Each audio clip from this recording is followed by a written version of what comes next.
Welcome into the weekend warm-up edition of Main Street Sports Today, presented by the Tennessee Orthopedic Alliance of Columbia.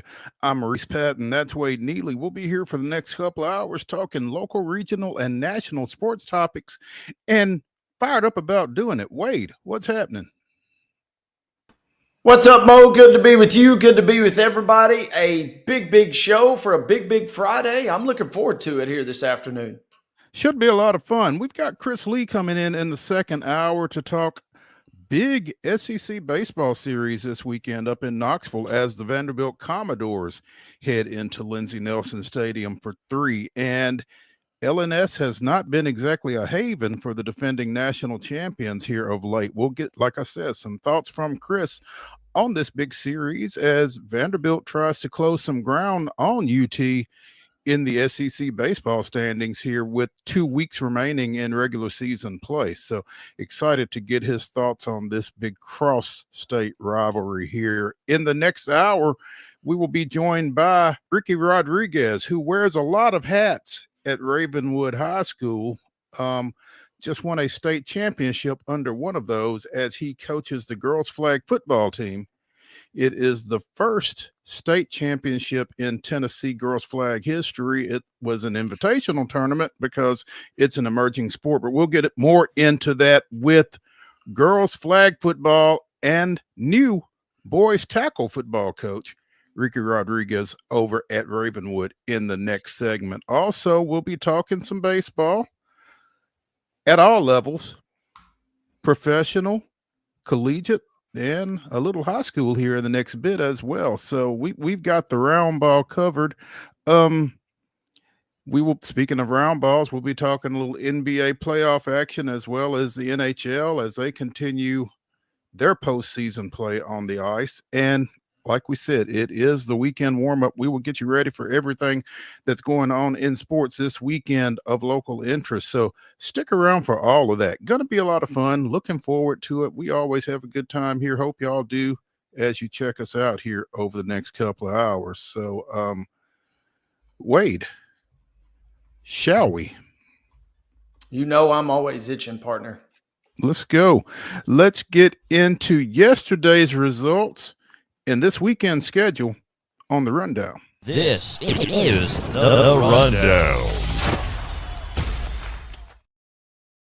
Let's go to the Rundown, folks, and we start our Friday Rundown with Thursday results. Let's go small diamond to start things off. Here are your softball scores from last night. We saw Oakland pick up a 9-7 win versus Blackman. It was Lincoln County defeating Columbia Central 9-4. Summertown topping Lewis County last night in an 8-2 victory. Again, Summertown knocking off Lewis County 8-2. Boys soccer action last night. It was Cookeville picking up a 1-0 win versus Smyrna. Franklin County with maybe an upset to some, but not to the Rebels. Nice 4-1 victory versus Murfreesboro Central Magnet in the 8 AAA title match. Took a while, ducking and dodging some rain showers, lightning, hail, doesn't matter. But Richland and Battle Creek still got a game in last night in Linville, and it was all Battle Creek as they knock off the Richland Raiders for the 10A title, 6-1. Siegel picks up a 3-2 victory versus Riverdale last night. Again, boys soccer action on Thursday, but look for a lot of results to come in as we creep closer toward the spring fling. We talked flag football a moment ago. We'll talk a little more, but let's get into some scores from yesterday, including Green Hill with a 33-15 win versus East Robertson. Arlington topped Hillsboro 20-12. It was Liberty Creek slipping by Blackman 14-13. Montgomery Central with a 27-18 win versus Jackson Northside. Green Hill all over Montgomery Central 27-7. Pearl Cone defeating Ezel Hardy 24-19. And Ravenwood lopsided victory as they defeat Carter 62-0. It was a good day for Ravenwood because they followed that up with a 21-19 win against Pearl Cone. Walker Valley with a pair of victories, defeating Creekwood 19-18 and Liberty Creek 13-12. Stone Memorial with a 27-21 win in the semifinals against Green Hill. Ravenwood finally stopped Walker Valley 14-13 in the other semifinal, and in the championship game over in Murfreesboro, it was Ravenwood 34, Stone Memorial 14. Again, we'll be talking to Ricky Rodriguez here in the next segment. Looking forward to that. Major League Baseball action last night. In 11 innings, the Braves walked it off 5-4 against Cincinnati. Drake Baldwin doing the ultimate damage there as the Braves pick up their second extra innings victory in 3 games. More on that later in the show. Also, the Nashville Sounds with a 4-1 victory over at First Horizon Park against the Norfolk Tides. That series continues this weekend. High school baseball action today. Let's start it up. 4 o'clock. You've got Moore County and Richland playing at 4 over at Eagleville. Other 4 o'clock starts include Wilson Central and Blackman. Believe that one is at Stewart's Creek. Henry County plays at Clarksville at 4. York Institute and White House Heritage will play at 4. Also, Pickett County plays East Robertson over at Gordonsville at 4 o'clock.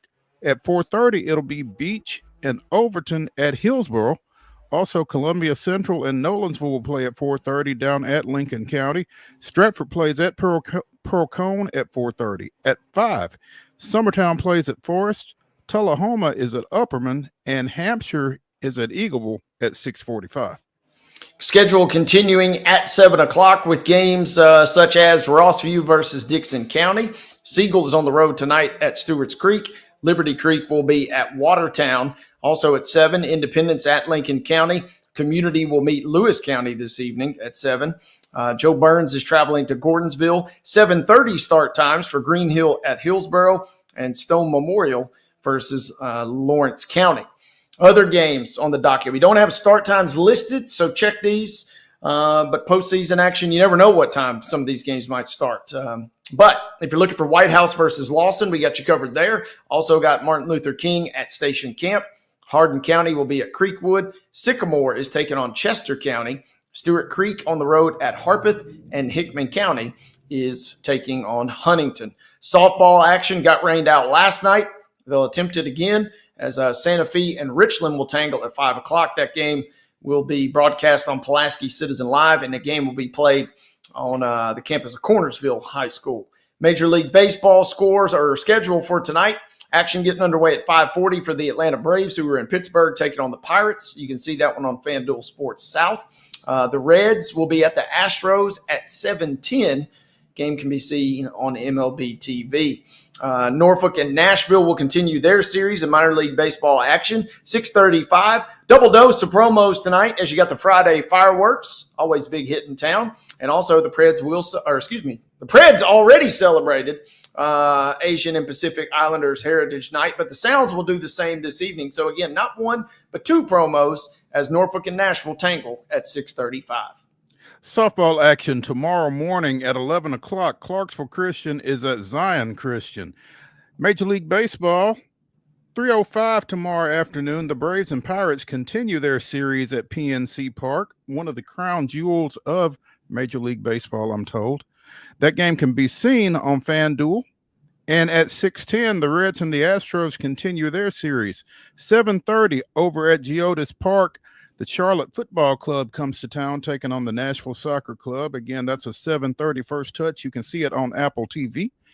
At 6:35 tomorrow, Norfolk and the Sounds continue their series. It is Hit City Saturday. It is also Copa de la Diversión. Hope I got that right. And the Vihuelas snapback hats will be given away to the first however many come through the gates tomorrow. So get you a Vihuelas cap. Check out Copa de la Diversión on Hit City Saturday at First Horizon Park. Sunday, baseball action, 12:35. It's the Braves and the Pirates. Again, you can see that one on the MLB Network and on FanDuel Sports. The Reds and the Astros will throw out the first pitch at 1:10. That one can be seen locally. And at 2:05, Norfolk and the Sounds finish up their series at First Horizon Park. It is Mother's Day on Sunday, so moms will get in free. And it's Sunday Family Fun Day at the park. Hey, real quick, Mo, one other cool thing. If you don't have tickets yet, it may be a struggle, but if you are hankering for a different breed of baseball, the Savannah Bananas will be at Nissan Stadium this weekend Gates opening at 4:30 on Saturday, and they're supposed to start at 6:30. I've never seen a Savannah Bananas game. I don't know if there is a first pitch or if they just start with the bases loaded, how that works, but it seems like a lot of fun. But it officially gets underway at 6:30 on Saturday. Different breed of baseball, I guess. It seems like a lot of fun, but I am kind of under the impression that if you are not holding a ticket right now, you ain't going to get one. Doesn't seem like it. Over 60,000 folks anticipated. Think about that. We got more folks coming to that game Saturday than saw Metallica on Thursday night of last week. That's kind of crazy. Take with that what you will. Yeah. But should be fun. I think they're also broadcasting that one on ESPN Saturday in some shape, form, or fashion as well. So if you don't have a ticket or you aren't going to the game, you get a chance to still see the fun. Absolutely. Ladies and gentlemen, that concludes our rundown.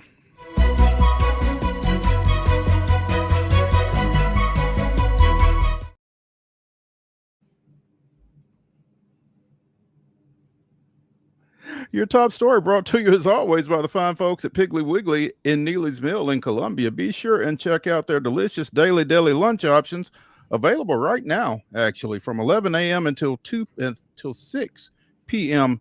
daily. Also, their hand-cut meats and everything is cost plus 10% at the cash register. Piggly Wiggly, Neely's Mill, Columbia, bringing you our top story.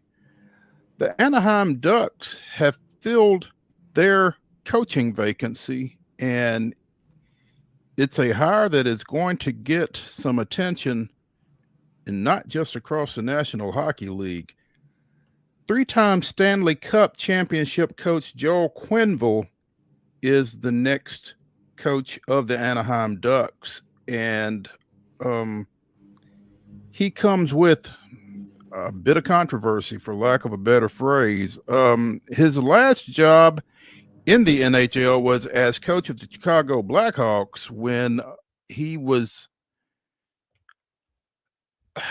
involved, probably isn't the right word, but there was a incident involving a member of the team who was sexually assaulted by a member of Quenneville's coaching staff.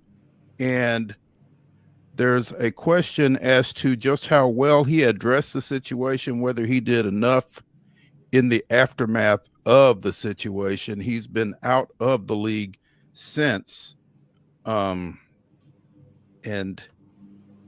it was thought by many that he wouldn't coach again. But I guess Anaheim feels like he has done his due penance for his role, whatever it might have been, in that situation in Chicago. And they need to win. Yeah, they need to win desperately. As I'm reading through an article on The Athletic, not only are they renovating or soon to renovate their Honda Center, but also there's going to be a $4 billion entertainment district. And you better have a sellable product. You better have a relatable product out there. And if you're not winning games, as we saw, Nashville, the attendance can be hit or miss. Shout out to the Preds fans who kind of still did their due diligence this year and filling the arena as best they could. But when the wins aren't coming, selling that Honda Center out and also getting fans out to that entertainment district will be a mighty feat. And so maybe, the thought process is we're a team that's trying to find our way. We know the risk and we know the kind of reputation that we're talking about here with a guy like Joel Quenneville. But is that juice worth the squeeze? And to Anaheim, at least, it was yes. Apparently. I fully understand and accept those who question my return to the league. I know words aren't enough. I will demonstrate in my actions that I am a man of character. We will be a team this community can be proud of, both on and off the ice. This is my promise. So there you go. The man apparently realizes that a lot of folks are going to be kind of scrutinizing him in his return to the league after more than 10 years, and he's going to be under the microscope. So we'll see how it goes. But Anaheim's got a product, like you said, that they need to sell, and bringing in a three-time Stanley Cup championship coach, you'd like to think would go a long way toward doing that. So we'll see how it plays out for the Ducks. Quack, quack.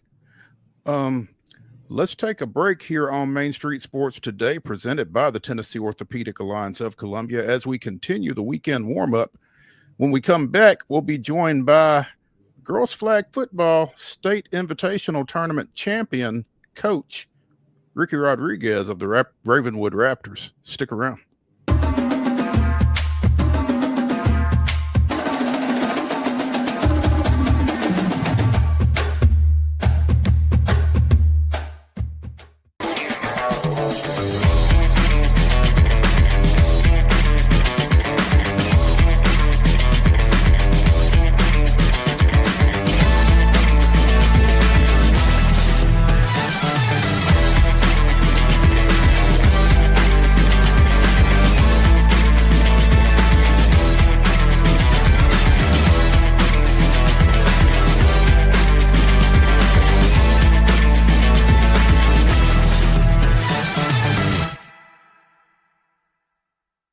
Get ready, race fans. NASCAR is back in Music City with a new name, the Cracker Barrel 400. Guitars, fast cars, and the comfort of Cracker Barrel's country hospitality. May 30th through June 1st. The action kicks off Friday night at Nashville Super Speedway with the Rackley Roofing 200. Then the Tennessee Lottery 250 on Saturday. And Sunday night, NASCAR's top stars under the lights in the Cracker Barrel 400.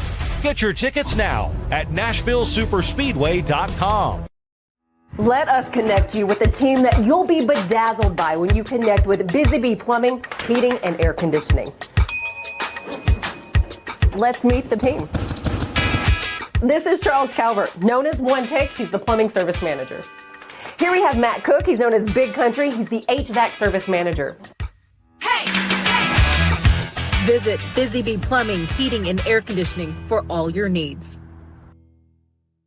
Custom Stone Handlers supplies over 600 distributors and suppliers with quality stone products. Along with Riverstone, we produce and distribute over 100 building, landscape, and other bulk products. Our goal is to provide quality products, service, and partnerships to ensure our customers' success. We firmly believe the measure of any person or company is how you treat other people and customers. Give them a call at 931-490-4990 or visit CustomStoneHandlers.com.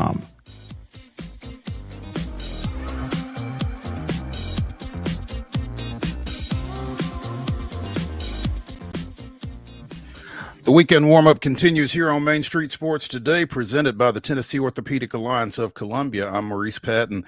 That's Wade Neely, and we welcome to the show Ravenwood football coach Ricky Rodriguez. And, you know, these days you kind of have to distinguish between girls flag football and boys tackle football, but Coach Rodriguez actually holds both titles as of right now. Coach Rodriguez, thanks for taking some time with us.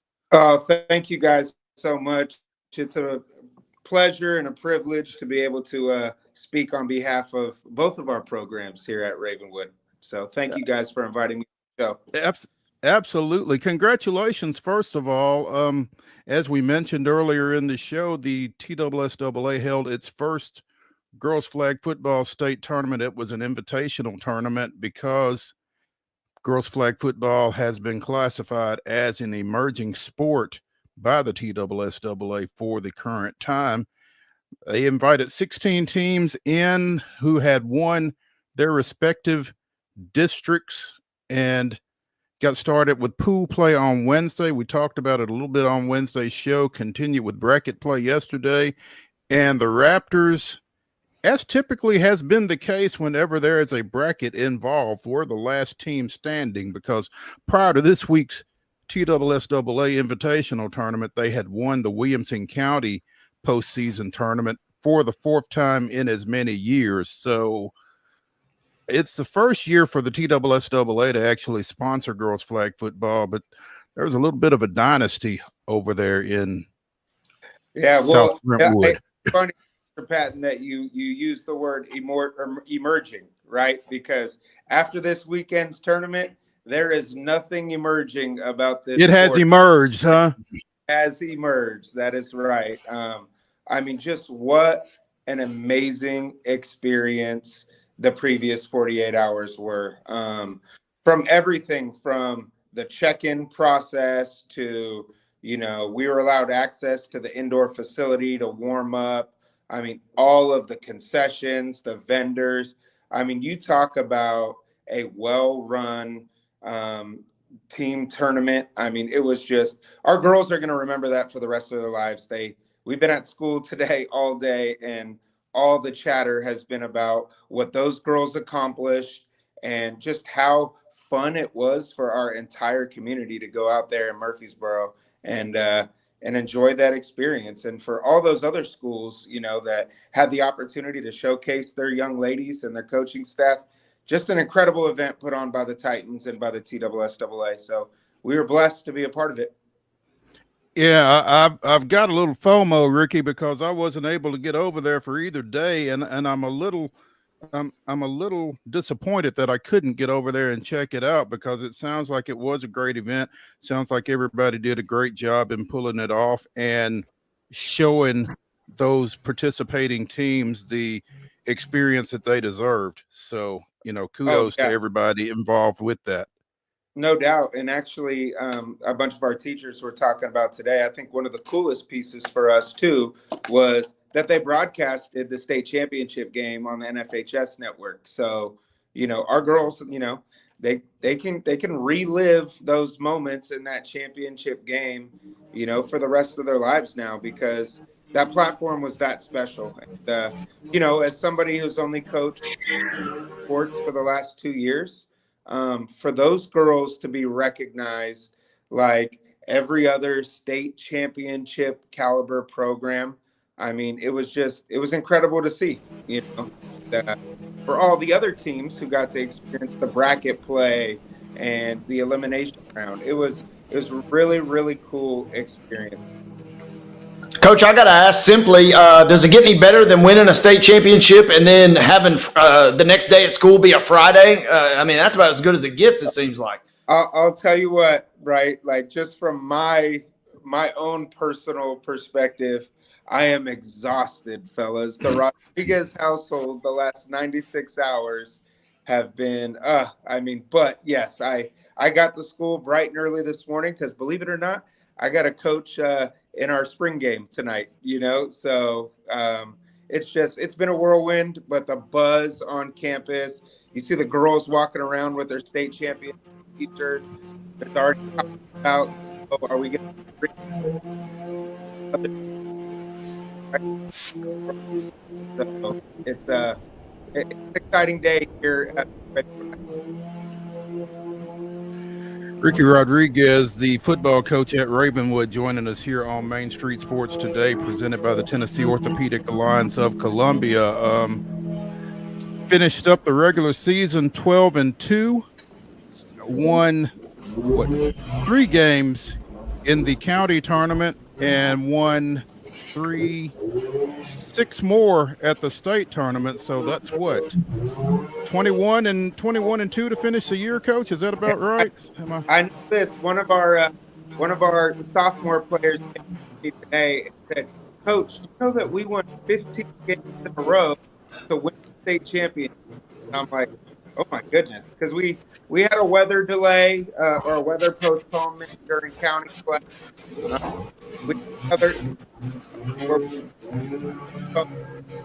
So to rip off 15 straight games, I mean, these girls, Mr. Patton, they're just incredible.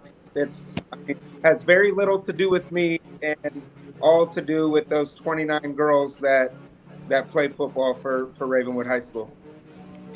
Tell us about some of those girls, Coach, because I know that, you know, as these teams have come together, some of these athletes come from other sports.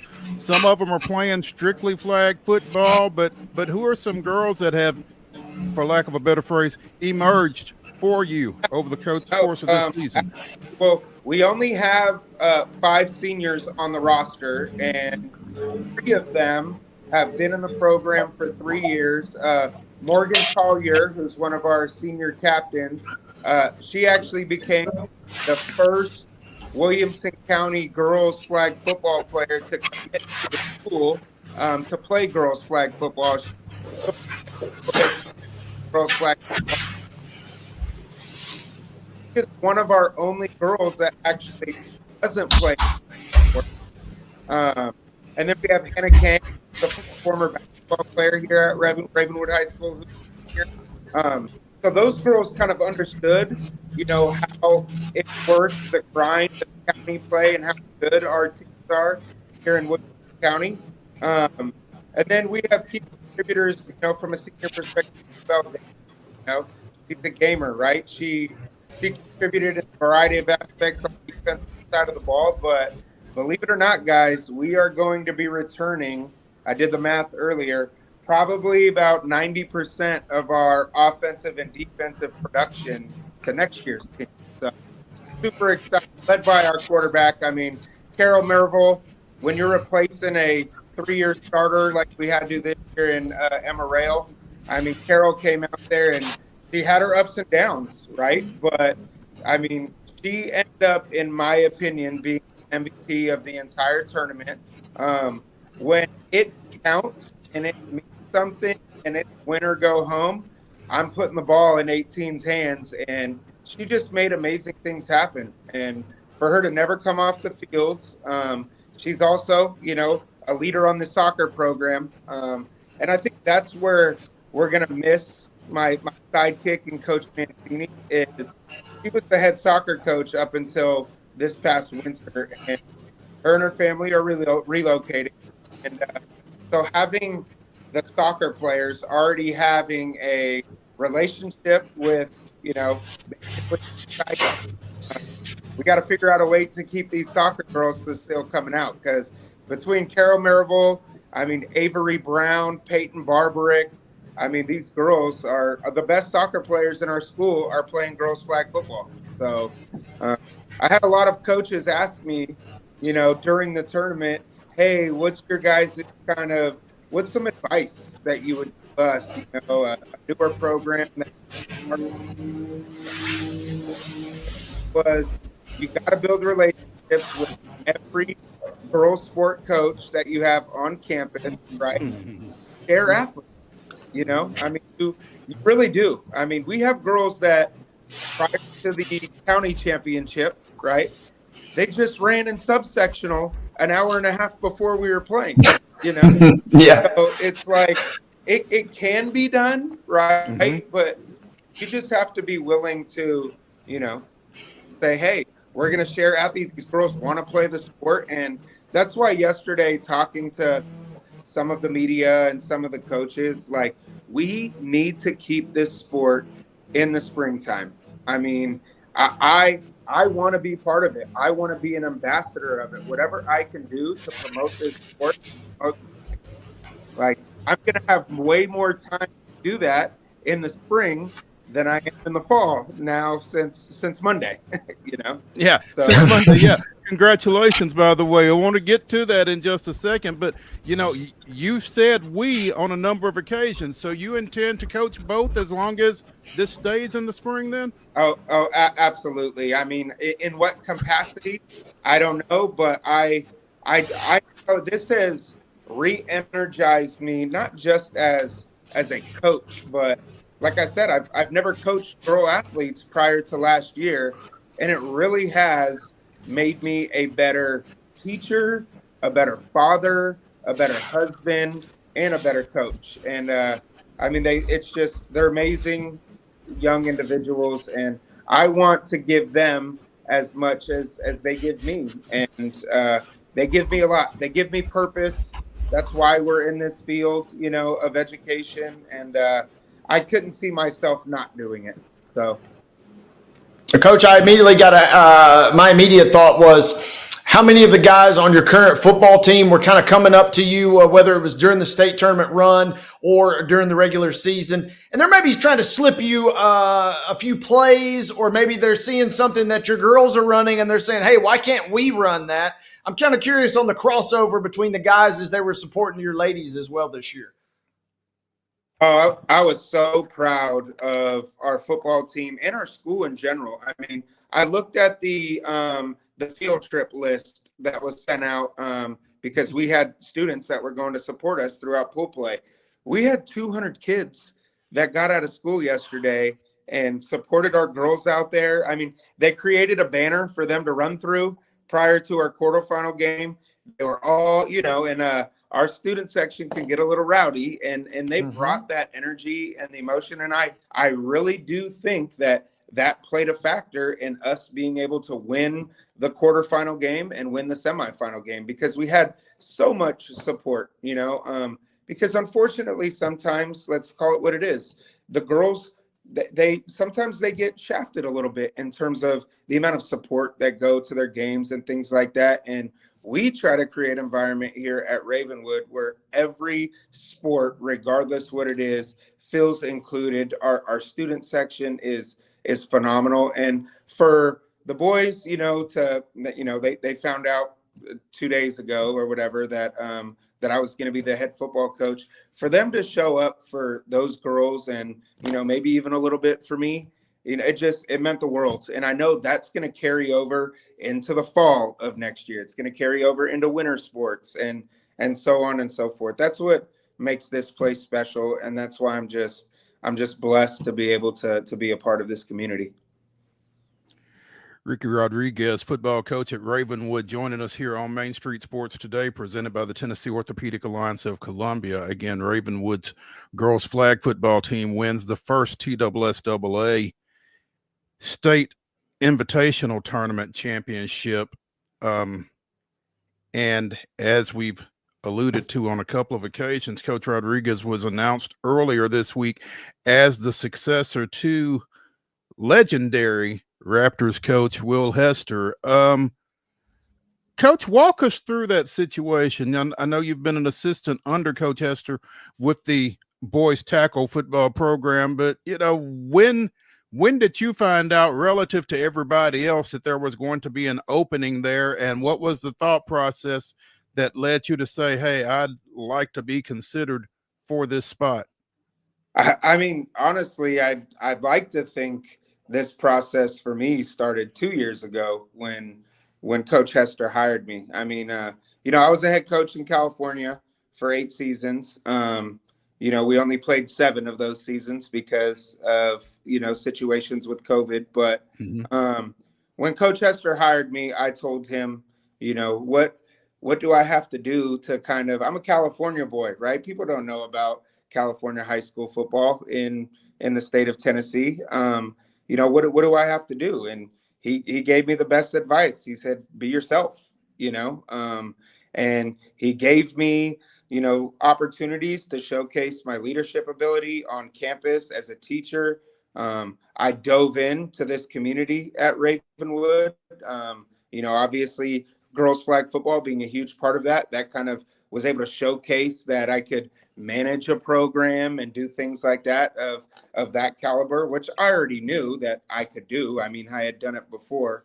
But just his constant guidance. Like if you guys know Will Hester, he gets a lot of people talk about him as a coach, right? But Will Hester, the man, he's one of the best men, that I've ever met. Like it's hard for me without getting emotional to talk about what he has done for me and my family in these last 2 years, because it has not been a smooth transition to our move from California to the state of Tennessee, right? I mean, this is my 4th year out here, and I thought hey, I accomplished some things in California at the highest level of California high school football as well. And, I lost a lot of confidence in myself, and whether or not, I can do it. I mean, I'm moving to the South, where football in general, high school football in general is just treated different, right? I mean, it's way more community based. I mean, it's just, I hate to say it, but it means a little bit more out here, right? Like the SEC says, it just means more. And to have somebody like Will Hester walk into my life and give me the platform to showcase that I can do this out here, and allow my family to be a part of it, which is the biggest reason why we moved out here. It's just, I am forever indebted to that man, and I want to make him proud. So we're I said this to the newspaper yesterday, right? If it ain't broke, don't fix it. And there ain't much broke at this school when it comes to the football program. So I'm going to try my best not to screw it up, but I have a lot of support. You know, I've dove into that relationship piece with all of our families, all of our community members. I'd like to think I'm a pretty decent teacher at the school as well. So, I mean, I can't wait till 3 o'clock. You know, we get out at 2:47, and 3 o'clock for the first time, I'm gonna get to meet my football team by myself for the first time. It's just like, as I'm talking to you guys right now, it's been a lot of work, fellas, and I can't wait for it to start. Well, congratulations to you. One of the biggest questions I would have as you step into that role, I know Coach Hester did a masterful job, because Coach, you've been in the game long enough to know one of the sayings around football is, if you got two quarterbacks, you got no quarterbacks. That is not the case at Ravenwood High School. How do you navigate that situation? That ain't changing. Maverick Chance and Femi Babaloa are both going to be playing quarterback for this high school come the fall. Now, can we maybe do some different things from a offensive standpoint with them? Absolutely. But I mean, I was just talking to a college coach earlier, and he was like, how in this day and age did you guys manage a 2 quarterback system where both of them are Division I quarterbacks? You know, I mean, Maverick's got service academy schools, Ivy League schools. And what I tell them is this: these kids genuinely love each other. They've been playing quarterback together since they were 8, 9, 10 years old. Like, their senior year, they're not going to switch things up or get an ego about them. And, you know, nothing's going to change from that aspect. Now, might we ask more out of them in terms of, you know, off the field stuff? You know, absolutely. Like, they are, you know, they're what our program is about. It's not about the coaches, right? It's about the kids. So maybe them kind of taking more of a leadership role in showing the incoming freshmen and the rising sophomores, this is how we do things here at Ravenwood, is something that's going to be put on their shoulders maybe more than years past. It's just amazing, like you said, Ricky, in this day and time, when you are blessed to have 2 quarterbacks of the caliber of a Maverick Chance and a Femi Babaloa, that they both stick around. Yeah.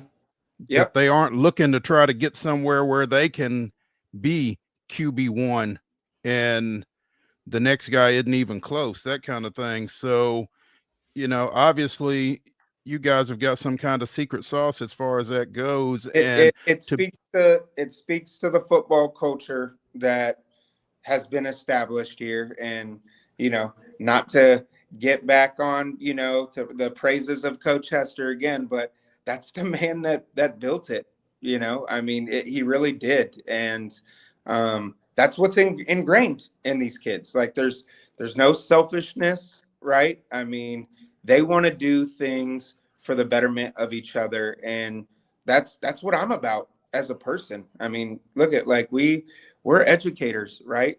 We don't get in this business for us. We get in to serve others. And I'd like to think that's one of the things that I'm really good at. And I'm going to just continue and maintain that, and hopefully add some things that can improve it and break through glass ceilings even more, you know? So that's kind of the goal. Coach, I promise you we'd have you out of here by 2:40, because you've got some places to be here in the next bit, and we're going to do that. But I appreciate you taking some time with us this afternoon.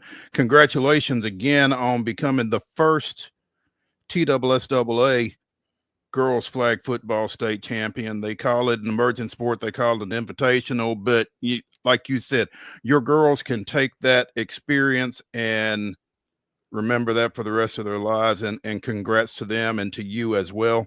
And again, just thank you for spending some time with us. No, thank you. And I appreciate you guys, you know, allowing me to come on here and, you know, just praise those girls, you know, and just a kind of one little extra shout out for those ladies. And this is what I told them, right? Whenever girls high school flag football in the state of Tennessee is brought up, right, they are always going to mention the 2025 Ravenwood Raptors because they're the first to ever do it, and no one will ever be able to take that away from them. So my hat's off to you, ladies, if you're listening. I love you guys. Get your homework done, and hopefully we can try to do it again next year. That's right. Yep. There you go. Coach, thank you. All right. Thank you, Coach. Appreciate y'all.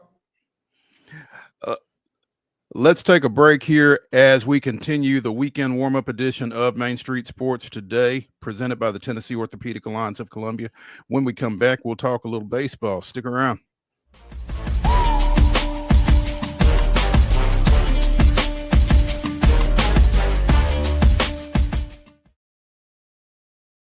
If you want the latest in weather conditions, be sure to tune in to our Busy Bee Plumbing weather report each weekday on Mornings on Main Street. Brought to you, of course, by Busy Bee Plumbing, Heating and Air Conditioning. We will keep you updated on the latest conditions outside, like severe weather, heat, snow, rain, and even hail.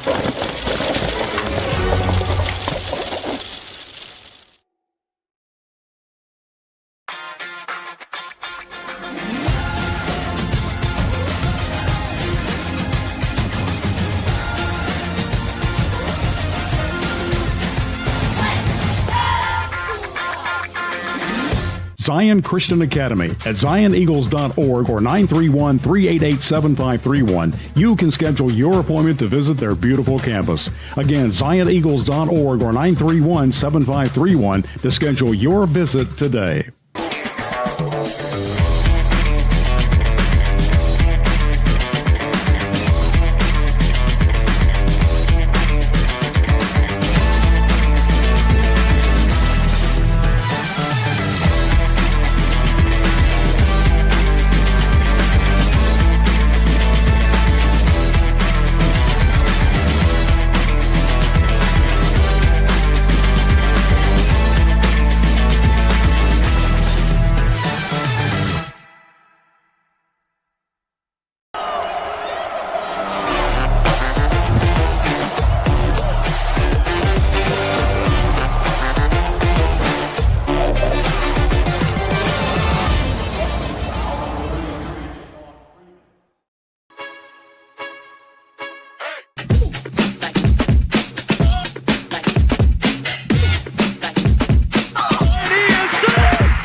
May 9th, 1995, Larry Wayne Jones Jr., some know him as Chipper, got started on his way to becoming public enemy number one in the Big Apple with a solo home run to lead off the ninth inning that gave the Braves the lead in an eventual 3-2 win at Shea Stadium against New York Mets.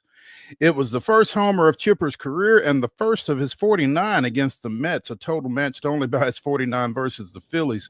His success against the Mets, particularly on the road, was such that one of his sons is named Shea. That was this day in Braves history. If you can handle the Mets fans, the NASCAR Twitter trolls, they got nothing on you. We should have known. Yeah, we should have known Chipper wasn't going to back away from that for sure.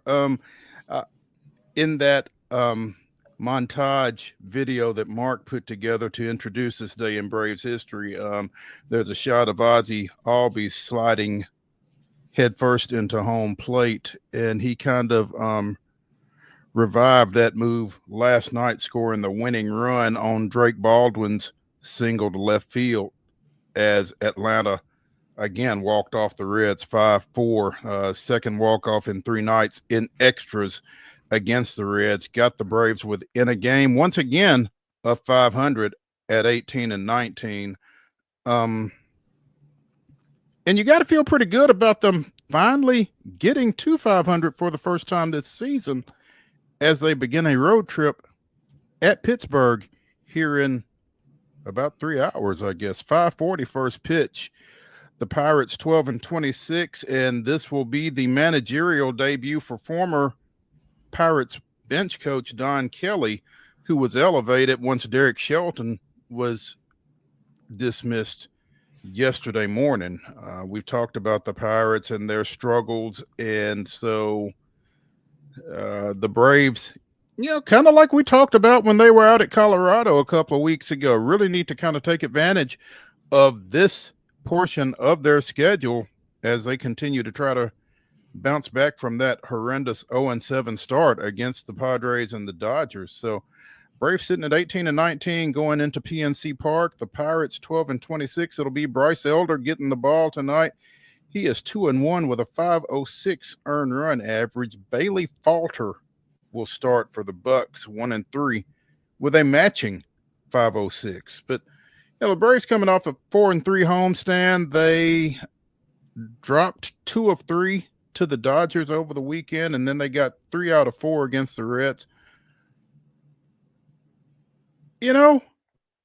Surging a little bit, but just not really managing to get that 500 mark out of the way. It feels like once they get over 500, they're going to be okay, just in terms of just taking off and running with it. Yeah, and this is not quite the same situation as the Rockies, but it's a similar situation. You like the matchup going in. You like the fact that Skeen's probably not going to pitch unless something gets crazy, based on the ESPN matchups posted at least. So you kind of feel like, 2 out of 3 / maybe that dare to dream scenario on Sunday is definitely in play. Atlanta playing well. Would be nice for them, obviously, to finally get that 500 mark, but also would be nice to see them kind of creep up closer to 500 on the road as well, seemingly. Yeah, and it would be nice, I think, just to kind of see them string some wins together. Again, took 3 out of 4 from Cincinnati after getting the Sunday night game against the Dodgers, so they've won 4 of their last 5 now, and it'll be good to see if they can take that success on the road. Again, 3 against Pittsburgh here, followed by what? Where do we go from here?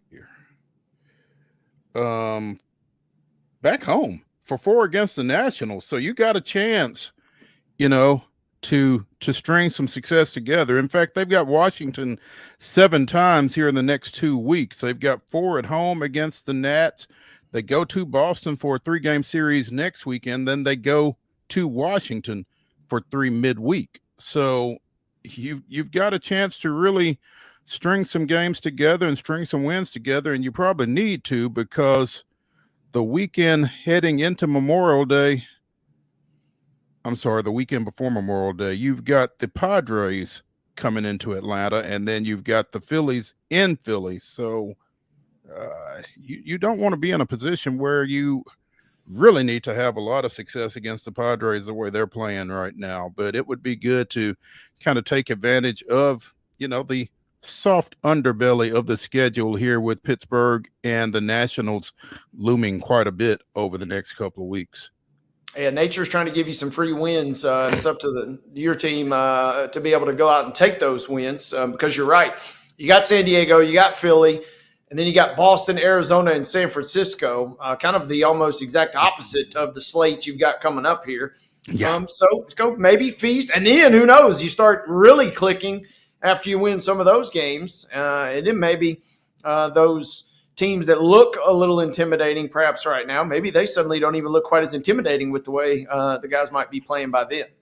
Yeah, because then you're kind of getting into June when you start talking about that Arizona-San Francisco series in particular, and by then, as we sit here on May 9th, maybe you're looking at Acuna and Strider being back, and you got to feel like that's going to make a little bit of a difference. So we'll see. Cincinnati comes to Houston this weekend. The Astros off yesterday. They're 18-18. Hunter Brown goes to the mound.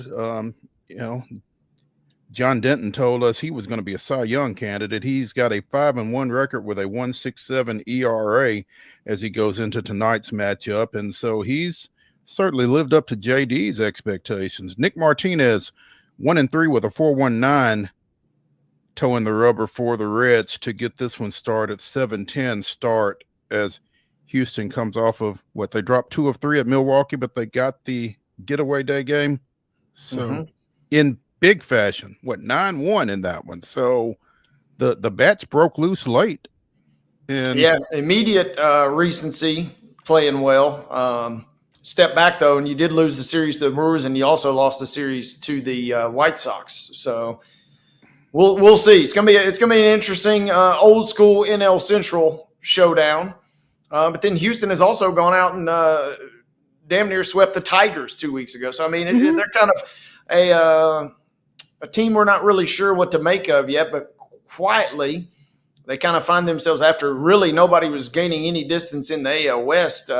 Seattle kind of seems like they have found a little bit of something, and Houston is 4 games back in that division. So they kind of need to start making some moves, because as it sits right now, that kind of almost feels like the only real way for them to maybe make a postseason run. The next month will be real critical and real fascinating to watch, because then I've talked about it before. They're in that nebulous state. Are they a contender?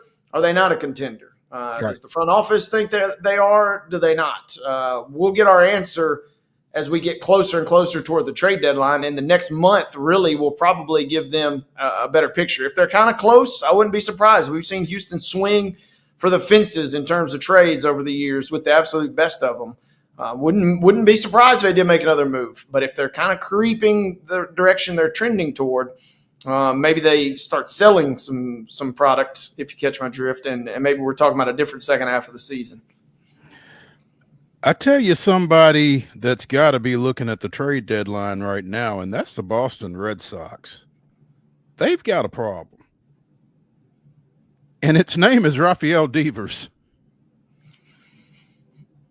So what's he up to now?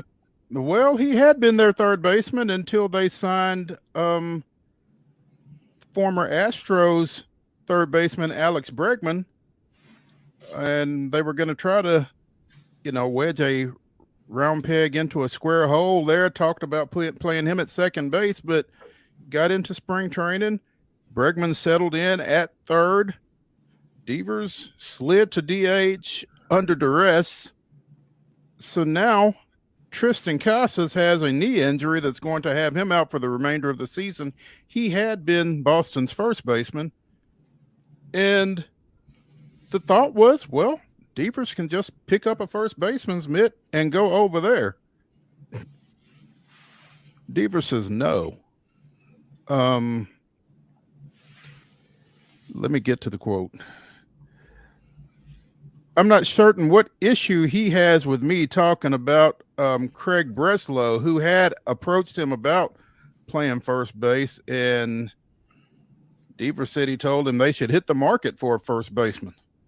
So I'm not certain what issue he has with me. He played ball, and I would like to think that he knows that changing positions like that isn't easy. I know I'm a ball player, but at the same time, they can't expect me to play every single position out there.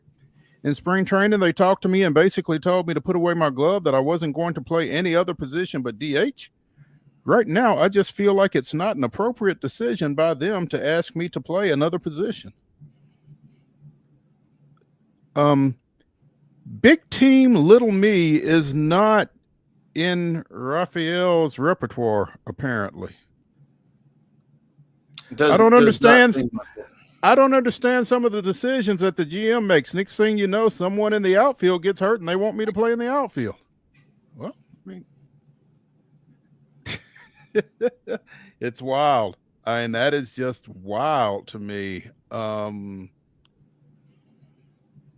Let me DH and leave me alone, I guess, is what his approach is at this point for the 20-19 Red Sox. At this point, just let me chill in the clubhouse and just, give me 5 minutes heads up for when I even need to go to the plate at this point. Yeah. I mean, I've kind of gotten used to this DHing thing, man. Now you want me to go out on the field too? Come on now. I love this headline. The USA Today says, "Move me twice, shame on you." You fool me, you can't get fooled again type situation there. But yeah, this does not look good for he. And the Red Sox are just barely above 500. Yeah, they've played okay at times, and the Yankees maybe not as invincible as we might have thought coming in, certainly out of the first week of the regular season. So Boston's got it's potentially there for the taking, but they kind of need to get some things addressed sooner than later. They need to get some things addressed. They need to get one thing addressed in particular. I mean, yeah, this promises to be a mess. And, as long as he's there, it feels like, because again, Casas is out for the year. Bregman is playing third base. I don't know what their other options are at first base if Devers continues to say, no, I ain't doing it. So yeah, that's Alex Cora's got a tough situation to deal with right there, it seems like. And I don't know it could be worse though in that division, because last night on the NBA broadcast, the game had gotten so out of hand that Stan Van Gundy went on just a random. They were doing a promo for MLB, which kind of led into it. And then Stan Van Gundy, the next thing you know, is talking about every team seemingly on the MLB schedule. And then they asked, well, what about the Orioles? And he said, oh, they got to be the most disappointing team in baseball. So it could be worse. You could be an Orioles fan because you just got dragged during an NBA game. You weren't even anticipating catching a stray like that from old Stan Van. Yeah, SVG throwing them out there. Of course, the Orioles are 13-23, so it's not like he necessarily lied. But yeah, you weren't necessarily expecting that as you're sitting there watching a basketball game. It's like, dang. So apparently there's been some concern as to where Pope Leo XIV's baseball allegiances lie. The Chicagoan has been claimed by both the Cubs and the White Sox, but it sounds like his brother kind of put it to rest. He's a White Sox fan. Apparently his mom was a Cubs fan. No, mom was a Cardinals fan. Let me get it right. Mom was a Cubs fan. Dad was a Cardinals fan. He's a White Sox fan, apparently. So the Cubs claiming the Pope was a little premature. Maybe they got some bad info. I'm not sure. But he grew up on the south side of town. And it'll be interesting to see if at some point he pops up at right field to throw out a first pitch or something like that. But pretty exciting news all the way around an American Pope. Didn't expect it to be as sports oriented as it has become. No, and it's taken on a life of its own. And I had a few folks that had texted me in the last 2 weeks. Could you bet on who the new Pope was going to be? And I simply said, well, yeah, you can bet on anything. And they were floored when I sent them the odds. But this was a massive upset. This guy was like 50-1 going into the conclave. So he was on the board then. Yeah, he was on the board, but barely. You could have bet the field. They had like 10 people, 10 candidates, I guess, if you will. Forgive me on my parlance there. But then the field was listed at higher odds than this guy. So it was good. It feels like a good win for the White Sox. Obviously, the memes on the internet are running wild. And I did see a great tweet, too, yesterday that said that Jay Wright is still getting guys jobs because he's a Villanova guy, too. So, I mean, Villanova is staying winning in this. Some folks are saying that's why the Villanova Knicks are playing so well in their series. The memes just breed memes.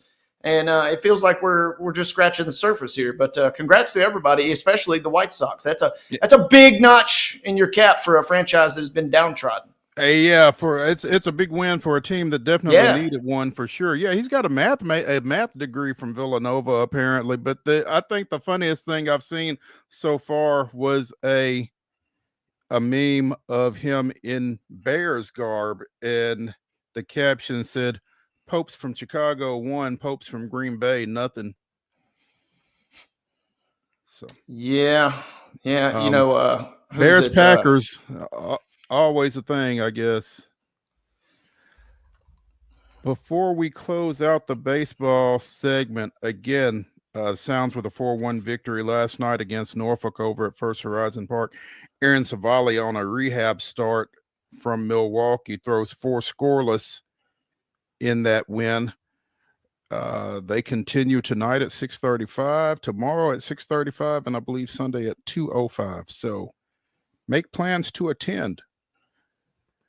Hour number one of the weekend warm-up here on Main Street Sports Today, presented by the Tennessee Orthopedic Alliance of Columbia, is in the books. When we come back for hour number two, we'll get into the grab bag. Stick around.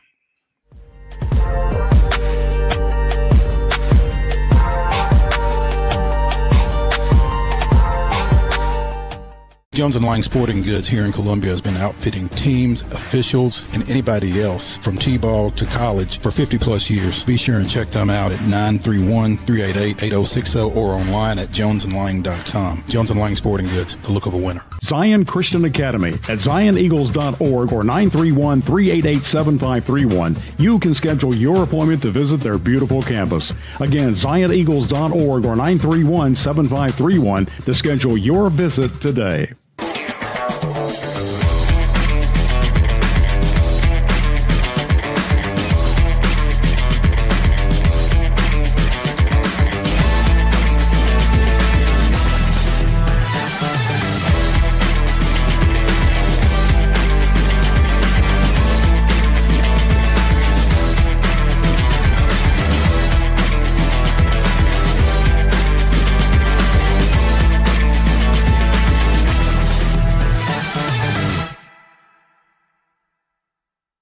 Custom Stone Handlers supplies over 600 distributors and suppliers with quality stone products. Along with Riverstone, we produce and distribute over 100 building, landscape, and other bulk products. Our goal is to provide quality products, service, and partnerships to ensure our customers' success. We firmly believe the measure of any person or company is how you treat other people and customers. Give them a call at 931-490-4990 or visit CustomStoneHandlers.com. Piggly Wiggly, located in Neely's Mill Shopping Center, is Columbia's locally owned and operated Cost Plus 10 grocery store dedicated to serving the community with low prices and smiling faces. Piggly Wiggly offers fresh, hand-cut meats daily as well as daily hot plate lunches from their deli counter. You're certain to see smiling faces and a helping hand when you're here at Piggly Wiggly. Come by and check out our fresh produce, high-quality meats, and more. Down home, down the street, we'll see you at the Pig.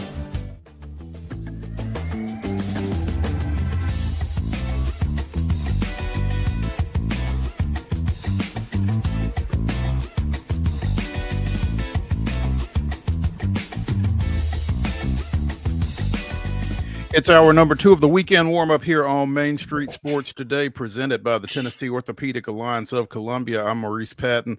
That's Wade Neely. In our next segment, we'll be joined by Chris Lee of Southeastern 16, talking a little UT Vandy baseball, so stick around for that. Right now, though, the NBA playoffs continue, and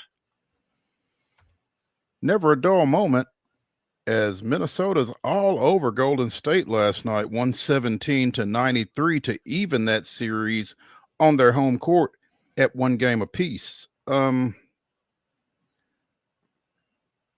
necessarily surprised at a Minnesota win, but a 24-point win, Wade, is that a little much? I mean, I know obviously Curry didn't play. Is that what Golden State will point to as the biggest difference there, or how did that come about? You know, I kind of go back and forth a little bit because after the first game, I kind of started to have some real doubts about Minnesota, even with Curry's absence. But then last night, it kind of almost felt like a lightweight version of what we just saw with Denver and OKC.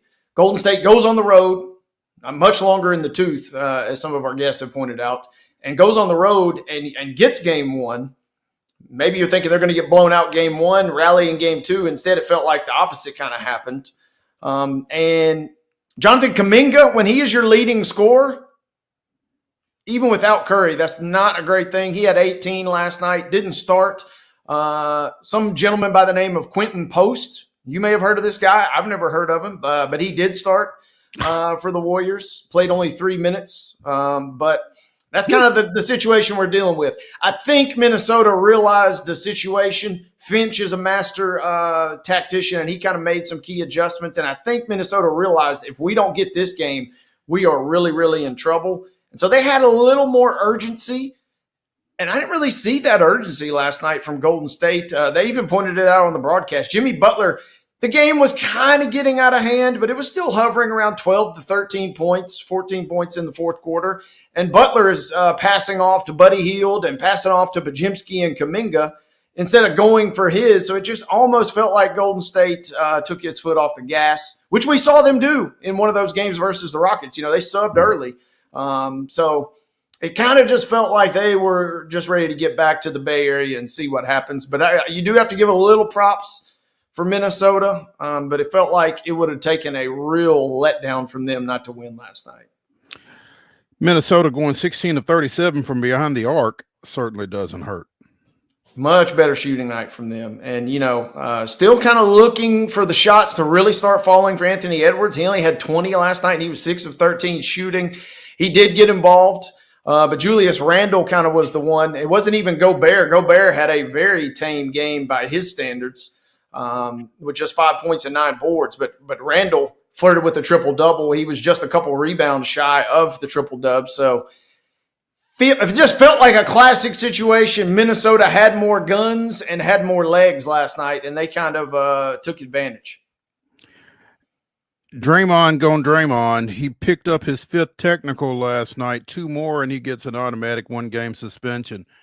Does Draymond avoid the suspension in this postseason, or does it just take the Warriors getting put out before he gets there? I feel like he might be okay. He's gone for a few rolling heel hooks. He might have a Kimura or something up his sleeve, at some point in this series. Him and Gobert are destined to lock horns, and so it feels like he will get one in the next 2 games. But last night, that maybe, outside of him kind of getting rung up, there was no real energy. You could almost chalk it up to Draymond having to go, Major League Baseball manager style, like, hey, I got to do something to get the team fired up. But yeah, it still feels, like he's ready for a Darce choke or something to try and maybe a little slap in the nether region just to kind of spice this series up at some point. Just to get something going, huh? Yeah. Tonight's action, you've got Cleveland going to the Pacers, who lead that series 2-0 as they go home. OKC is going to Denver. They have salvaged a 1-1 tie in that series after that big win in game 2. Indiana can really put this thing in a stranglehold right here, can't they? Yeah, Indiana wins this game. This series is over. And we will look back and say, man, the Cavs were so great. And when they were at their best, they were maybe right there with the OKC Thunder. But they're not at their best, and they're kind of a shell of themselves. Garland is, according to ESPN, expected to play tonight. We'll see in what capacity.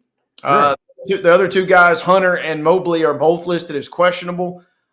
So, the real question is, it almost felt like if one of those guys could have gone, and maybe you were just holding, if Coach Atkinson was holding them back, trying to say, let's just win game 2 and then we'll bring them in for game 3. That plan maybe backfired or did backfire. All hands on deck for tonight because, if they lose this game, they're favored by 5.5. But if they lose this game tonight, it's good night, Irene. What are you looking at? I mean, I know Vegas is right a lot more than they're wrong, but what are you looking at that makes Cleveland a 5.5-point favorite on the road, having things go the way they've gone in these first 2 games? I think it's still a testament to the Cavs being a better overall team when they're at their best, but also I think, if I remember correctly, this line was at 2.5 or 3.5 when we spoke to Landon Seacrest. So that already has gotten baked in a little bit that Garland probably is going to at least suit up tonight. And if Mobley can go, I'm telling you, I've mentioned it numerous times, even if Mobley is at limited capacity, I think he makes a bigger difference because he's going to free up Jarrett Allen to do the things that Jarrett Allen does down low. He's going to take a little bit of a load off in terms of spacing with Mitchell. I feel like that line does have a little bit of that injury news baked in already. And there's probably still just an element of we don't believe it till we see it. And a lot of folks aren't going to believe that the Pacers are going to blow this series wide open until maybe they do it tonight. Right. Pacers with a chance to blow this one open tomorrow night. The Knicks with a chance to blow that one open as Boston goes to the Garden trailing 2-0 there. And It's just, I don't know which one I'm having a tougher time grasping. Cleveland trailing the way they are, or the Celtics trailing the way they are. I mean, it's two different tales, I feel like. On the Cavs at full strength, I think, still win this series convincingly. Maybe Indiana steals a game, maybe even two. The Celtics are just in a weird spot right now. And, Jaylen Brown has not been healthy coming into the postseason. He had to get a knee injection about a week maybe before the postseason started, working through that. Porzingis has kind of got some weird, I don't know if they're calling it illness, but he's kind of got something where he's not just totally right. They look a little off. I still like the Celtics in this matchup just because I've rated them a little better than the Cavs all season long to begin with. And then also, at some point, right, the Knicks are just going to – I mean, maybe I'm wrong, and maybe they can do it for two more games. But at some point, the amount of minutes and as hard as these guys play has got to catch up with them, it feels like. And the depth of the Celtics, in my mind, is maybe what gets them to the finish line. But same situation. I mean, if they fall and go down 3, I mean, that's as close to a death sentence as you can get in the NBA especially. So, man, it will be very compelling. Boston's also favored. All these lines are crazy, Mo. Boston's favored by 5.5. Minnesota's favored by 5.5 tomorrow on the road. And OKC is also favored. So all 4 road teams, at least according to ESPN, are favored by 5.5. I don't know that all 4 will cover. I don't know that all 4 will win. And I don't really necessarily know which ones will be the ones that do pick up the wins. The one thing to come out of this, though, is kudos to Paul Pierce, who got in 33,465 steps on Thursday after, he really put himself out there prior to game 2 between the Celtics and the Knicks. If the Celtics lose game 2 at home, I promise you, I'm walking here tomorrow talking about the Fox Studios, FS1 Studios in Century City. I'm walking here 15 miles. I'm walking here in my robe, no shoes on, bare feet if the Celtics lose. Celtics lost, and he walked. Only difference was it wasn't 15 miles. It was 20 miles from his home in Encino to the FS1 studio, and had updates on his Instagram, and got up at 3 a.m. to get there in time. Took him 7 hours. But I was getting ready to say maybe shaved a little time off his commute, depending on what part of town he's in. I mean, that could have been the better option. Props to him for paying off the bet. He famously was wheeled off in the wheelchair in the 2008 finals and then came back in the game and scored. No wheelchair assistance needed. He paid his debt and did so in convincing fashion. And the FS1 execs were glad. They've had some real scary situations lately with their talent going on Instagram Live. So at least Paul Pierce kept it clean.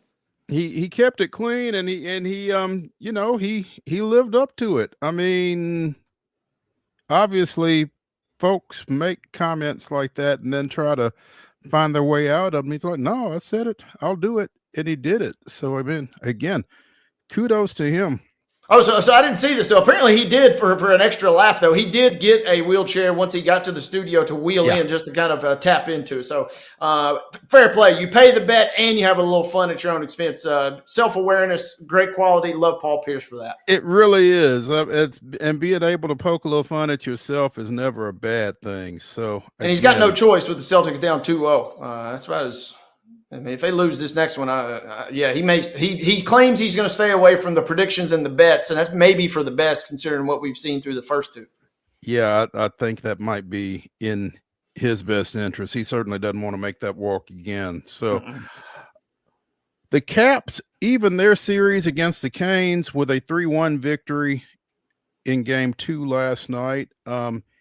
Edmonton takes a 2-0 lead with a 5-4 overtime victory over the Golden Knights last night as we get deeper into the NHL postseason. I didn't get to see any of the Hurricanes game. We talked about how maybe they were just going to be content to kind of go about their business and fly under the radar. But the Capitals flexed a little muscle. They were right there in the thick of things for that President's Trophy discussion as well. And picking, even though it was one game, picking themselves up off the mat, that was big time. On the other hand, oh my goodness. In a small sense, credit to Vegas for rallying and forcing overtime. They got one midway through the third to get it to the extra period. But they blew yet another big lead. They were up 3-1, or excuse me, they were up 1-0 early in the game and kind of had a lot of the momentum. And then boom, in the blink of an eye, Edmonton scores 3 goals over like a 6-minute stretch, and they find themselves reeling. And then they score twice in the third, as we mentioned, to kind of get it to OT. Before Draisaitl scores on an assist from McDavid. Man, it just feels like Vegas is snake bit in this series, and it feels like Edmonton is rolling. The boys up north will be ready to get back home. I don't know if Vegas will have an answer for them. I'm not saying the series is over, but, man, it certainly feels like it. Speaking of feeling like it, Toronto, now they got to go to the Panthers, but Toronto leads this one 2-0 coming into game 3 tonight. Meanwhile, you've got Dallas going to Winnipeg. Dallas is up 1-0 in that one. This is the second of the series that's at Winnipeg, but Winnipeg trying to even before they go on the road. Yeah, 2 big games tonight. Maybe these are the 2 most compelling series I think we have at the moment. And I said it earlier in the week. The Maple Leafs, they're playing well. They're flying high. But let's see how they do on American soil. Let them get down in the state of Florida and see if they're talking that talk then. It will be a showdown tonight. I expect it to be physical. Mitch Marner has been playing out of his mind, though, for Toronto, which kind of gives me a little cause for concern. But on the other side, man, Winnipeg is not in total desperate need, but playing at home has been their equalizer, it felt like, in the early round versus St. Louis. And if they can't get that done tonight and got to go down 2-0 heading to Dallas, yikes. Should be 2 fun games tonight. I don't know that we will see both home teams win. It feels like one of the road teams might grab one. I'm not sure who, though. Yeah, and we talked about Vegas and Edmonton. Vegas goes to Edmonton trying to pick one up and kind of keep their hopes alive as the Oilers lead that one 2-0. That's game 3 tomorrow. Also, game 3 is in Carolina tomorrow as the Caps go there. That one is, again, a 1-1 series right now. Let's take a break here on the weekend warm-up edition of Main Street Sports Today. When we come back, we'll be joined by Chris Lee of Southeastern 16, talking a little SEC baseball. Stick around.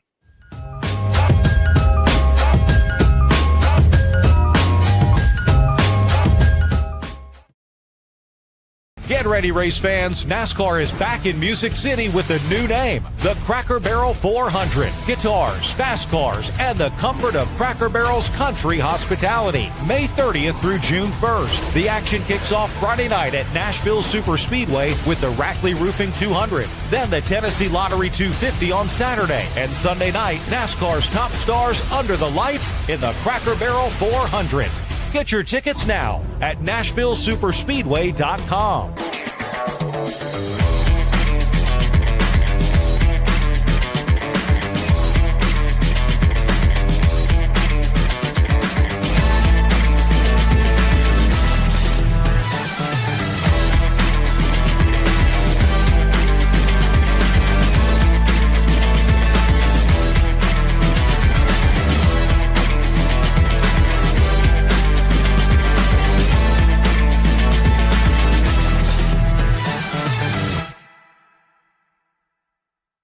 Jones & Lang Sporting Goods here in Columbia has been outfitting teams, officials, and anybody else from T-ball to college for 50-plus years. Be sure and check them out at 931-388-8060 or online at jonesandlang.com. Jones & Lang Sporting Goods, the look of a winner.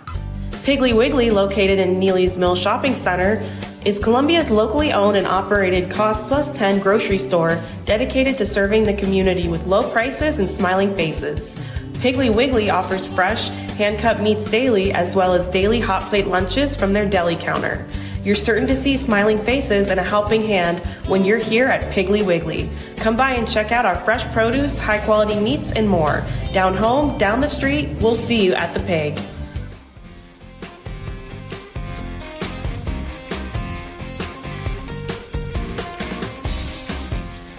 The weekend warm-up continues here on Main Street Sports Today, presented by the Tennessee Orthopedic Alliance of Columbia. That is Wade Neely. I'm Maurice Patton, and we now have with us from Southeastern 16, Chris Lee. Talk a little SEC baseball. Chris, good afternoon. Good afternoon indeed. Thanks for having me. Hey, appreciate you joining us. Obviously, most of the eyes that are concerned with college baseball in these parts will be on Knoxville for the next 3 days as Vanderbilt heads over to Lindsey Nelson for a 3-game series starting this evening. Who does this series mean more for? You know, I feel like it means more for Tennessee, which I never thought I'd be saying a month ago. But Tennessee's lost, 3 straight home series, which nobody saw coming. Vanderbilt has put itself in position to get a national seed. If you pick the tournament field today, then Vanderbilt's a top 8 seed and is playing 2 weekends at home, I think, without a lot of question in my mind. I mean, the metrics certainly would suggest that. Tennessee, I think, would host, but probably not be a national seed. Now, look, Tennessee wins the series. I don't know if that would flip. That might get Tennessee in the conversation, and Vanderbilt might stay there. Tennessee sweeps the series, that probably does flip. Vanderbilt wins the series, then I think you can certainly lock Vanderbilt in as a host and maybe a national seed if it gets a game or 2 out of Kentucky next weekend. And hey, if Tennessee loses the series, it's got to go to Arkansas next weekend. And if it goes horribly wrong down there, you could be looking at Tennessee traveling somewhere, which I wouldn't have thought. Now, I don't think that's how it's going to happen. I think both these teams probably wind up hosting. I think Tennessee probably wins the series. I think if Vanderbilt gets a game, it's got to be okay. But like as we sit here now, not knowing what's going to happen and just kind of outlining the possibilities of, okay, if this, then that, it feels to me like it's Tennessee's got more to gain and lose this weekend potentially. How did we get here with Tennessee? Some of it, I think, is just baseball, right? I mean, you saw the Braves get out of the chute and a tough schedule. They go 0-8, and it turns out maybe the sky wasn't falling. They played okay since. You had some injuries and stuff like that too. For Tennessee, it's different. I do think they played some good teams, Mo. I mean, this league is full. I think right now, if you had to pick the field, you'd have 14 SEC teams playing in the NCAA tournament. You'd have everybody but Mississippi State and Missouri. No, everybody but South Carolina and Missouri. State, okay. I think, would be in right now after it swept Kentucky last weekend. And oh, by the way, State's got Missouri to close with. So I think you can probably add 3 more SEC wins to that and get a game or 2 this weekend. And State, I think, would be fine. So, I mean, and it's not just like 14 teams to be in. I think at least half those would be hosting. Like, if you're not playing South Carolina, which even was a battle earlier in the year, they took a series from Ole Miss or Missouri, you're in for a battle from somebody somewhere.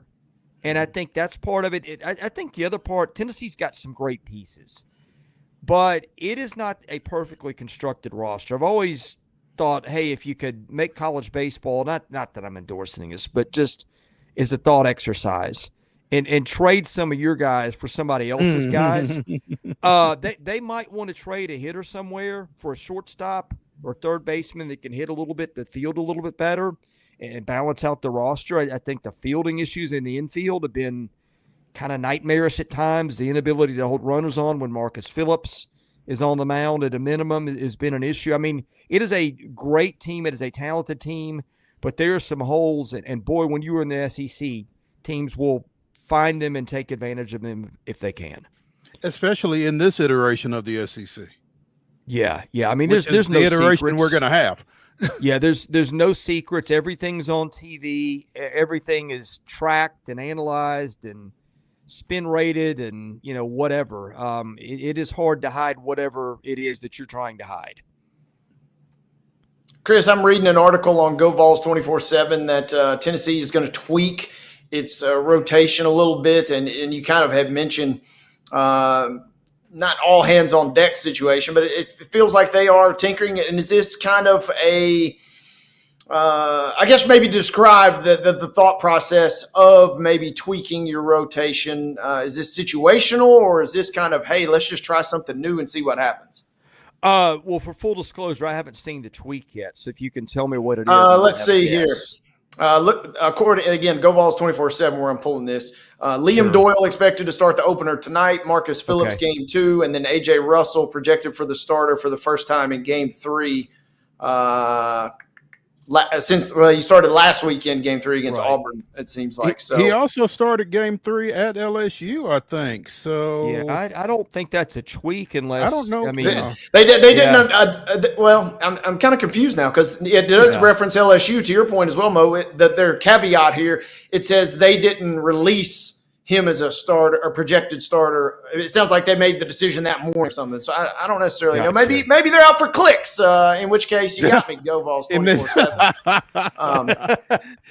But I guess to that point, though, I'm curious, are we at the point in the season, especially maybe if you drop a game here and there versus Vanderbilt, where you really have to fully examine every possible scenario because only one regular season series left, and then you have to really lock in for tournament time?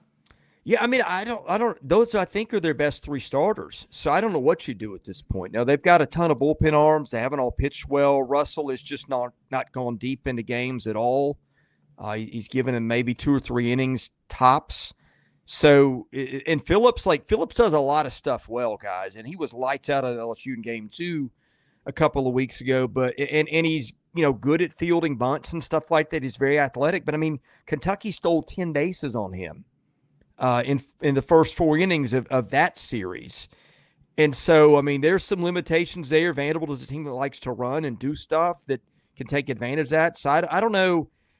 I'm not sure really what the headline was about there. I don't know if there's a little bit more variability, or maybe it's the fact that it was TBD last week and they're just going to throw it out there and say it's AJ Russell. That could be it. But anyway. Reading is hard, I'm learning, and the Vols are not – the Vols are not listing a starter for Sunday. Okay. Kind of leaving it, make your own inferences, I guess, there. But I guess that is the slight tweak, which seems even to me like a little bit of stretch of the word slight almost. Well, I mean, if it's not Russell, I don't know who it is, though. That's what I'm wondering, right? Yeah. I mean, that to me is we reserve the right to throw out a different game 3 starter for whatever reason. So I don't know. I mean, they've started, to be honest, I've forgotten who. I think Sharman has maybe started some games. I could be wrong about that. Tegan Coons has started some games. Mm-hmm. Snead could always start if they needed. I mean, they've got guys that you could start with a straight face. I think those are probably their biggest 3 upside options. I say that I'm judging that on AJ Russell's upside really more than I am his performance. So Chris Lee of Southeastern 16 joining us here on Main Street Sports Today, presented by the Tennessee Orthopedic Alliance of Columbia. Chris, why do we not see more Nate Snead in a starting role? Well, I think it's because he's not been very good the last couple of times he's pitched. I mean, he's the guy that got hammered at LSU on Friday night. I think he got hit really hard against Auburn last week. No, look, Nate Snead is good enough to figure it out, but I'm guessing in the moment that's why. Got you. Let's flip this just a second. Vanderbilt has won 3 of its last 5 series, but all 3 of those were at the Hawk. So they've got to go on the road this weekend. What do you like? What are your concerns as a Commodore fan heading to Lindsey Nelson Stadium? Well, I think if you're Vanderbilt, there's things that you can do that really give Tennessee problems. We've seen holding runners on. That's a problem for Tennessee at times, especially with Phillips on the mound. And I don't know that they really teach that, I think they spend their time and energy elsewhere. And look, hey, it's worked fine for them, right? For the most part. And if you're not getting runners on base, then there's nothing to hold. Yeah. And that's been a big part of, Frank Anderson's tenure. If you might get a guy on an inning, but, a lot of times you're not going to get him in. So this is kind of a newer thing for them. And they played some teams like Kentucky being one of them that can really exploit that and did a couple of weeks ago. So I think that's one thing. Vanderbilt can run, it can bunt, it can do stuff like that. I think just to act the fielding and infield ground ball for Tennessee has been problematic at times. Like I said, as good and talented as that roster is, they have had infield shuffles, it feels like every weekend or every other weekend. I think those are things. I think Vanderbilt's pitching has been really good. Its bullpen's been really good. Sawyer Hawks was on a lesser pitch count last week, and the box score didn't show it, but he was not as effective. If he's healthier this week, that's a piece you haven't had in a way that you had the last couple of weeks. He is a shutdown guy who can come in, in the fifth or sixth and keep a lineup off the board. And Connor Fennell has just been so hard to hit. I don't know if you guys have watched him pitch. There's nothing in the SEC like him. He's got the highest strikeout rate in the league, even higher than Liam Doyle's, I believe. And I've not seen him break 88 yet.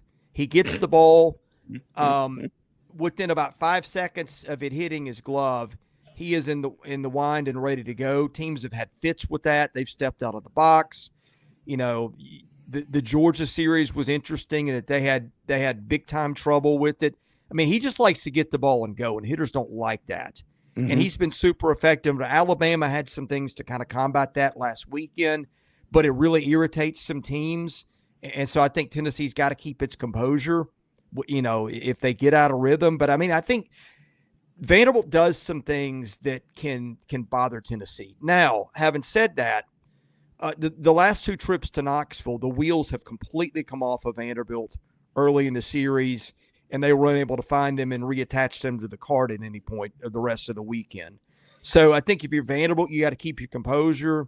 You got to keep your confidence. You've got to not lose. I don't know that you want to go into Tennessee playing with a swagger because that could turn into a fist fight with those guys. But I think you want to play with some confidence.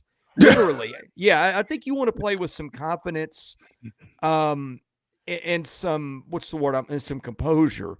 And if you can do that and you get a couple runs early and Tennessee starts pressing, I think that's the recipe to flip the series. Now, having said that, doing that against Liam Doyle, good luck to you. I don't know that anybody's really done that yet, maybe the more than one or two teams. But I think that's kind of what you're looking for if you're Vanderbilt and you're going to win the series. It's interesting that you talk about composure with these two teams because, we just saw Tony V get dumped in the Sunday finale against Auburn. And that was speaking of wheels falling off, that was a weekend where it just felt like everything that could go wrong did go wrong for Tennessee. The fact they got one win out of that with everything that took place was pretty miraculous. But, Tennessee is a team that I don't think this team plays as on the edge as maybe that Drew Gilbert bunch from a couple of years ago, but they are still a very edgy team, and composure doesn't always seem like it's necessarily at the forefront for them. So if things do, tend to go in the wrong direction, you could see a loss of composure being on the table for them. It doesn't feel like that's necessarily the case as much for Vanderbilt. And again, it feels like it starts at the top. You can never tell whether Corbin is up 5 or down 5. It doesn't feel like. And so, I got no qualms with Tony V. I love the energy, but I think that energy comes with its risks sometimes. Yeah. Yeah, I think, 22, they had a lot of guys that could lose it in a heartbeat. I think this year they do play with an edge and a swagger. I don't think it's as across the board. I think the night where they run the risk of that is anytime Liam Doyle pitches. You saw what happened at Auburn last week. I think he's the guy where when the temperatures boil over, He's more at the head of it. So I think that might be the difference. I still see some of it some games, but it seems to be maybe more when he's on the hill that it happens. Chris, I got a question. It's a simple question. How has Missouri not won at least one conference baseball game? I mean, we talk about it every week, them being at the bottom. How have they not slipped up and just won one by accident at this point? They almost did this past weekend, did they not, Chris? Well, they had Georgia in a dogfight in the middle innings, I think twice. I mean, look, you're right. That's hard to do. I mean, you can win one by accident, but I think there's two things. I think this is, and I feel sorry for Missouri a little bit. They lost their best pitcher before he threw a pitch. They had an infielder that had an injury before the season that was going to limit what he did a little bit. So there's that, but those aren't things that, that didn't take them from a 500 team to 0-24. Right. I think, first of all, I think it's the worst SEC team I've probably ever seen. And I think, second of all, it is the best SEC I've ever seen top to bottom, hands down. And let me see, let's see, the teams they don't play this year: Auburn, Kentucky, South Carolina, Tennessee, Vandy. So, I mean, gosh, they play. Avoiding Tennessee and Vandy are things, and Auburn are things that you like. Although, I mean, again, there's 14 teams in the league that will go to the tournament. You don't get Kentucky; they're probably the lower end of that. And South Carolina's a team that is just, I think, mailed it in.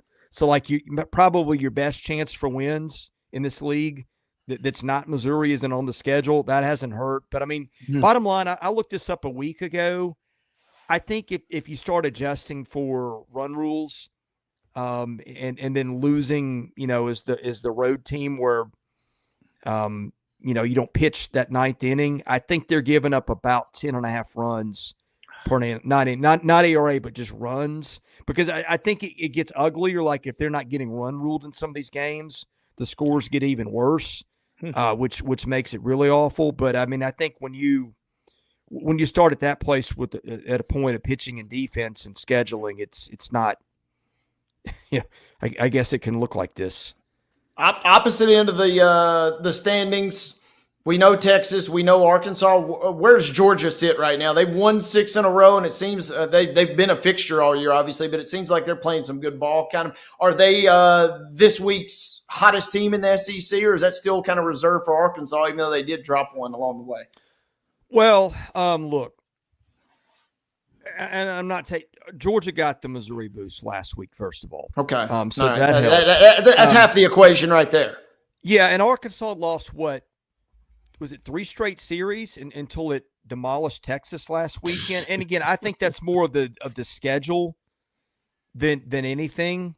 Let me just recall this just to make sure I'm right. Yeah, they lost a series to A&M and a series at Georgia, and then also a series at Florida, which has suddenly kind of gotten hot too. I don't know that I think I would the thing that I would take away, I wouldn't go that Arkansas is maybe the hottest team. I would say this. I would say I think that Arkansas, until the middle of that losing streak, I was convinced that's the best team in the league.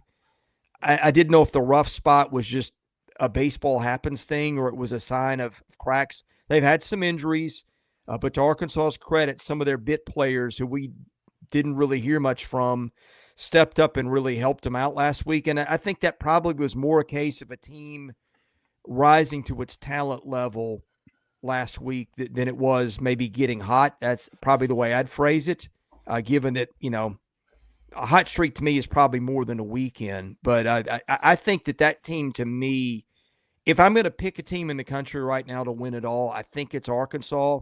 I don't think it's anywhere close to being clear cut. I could probably name 7 or 8 teams that I could feel okay about doing it.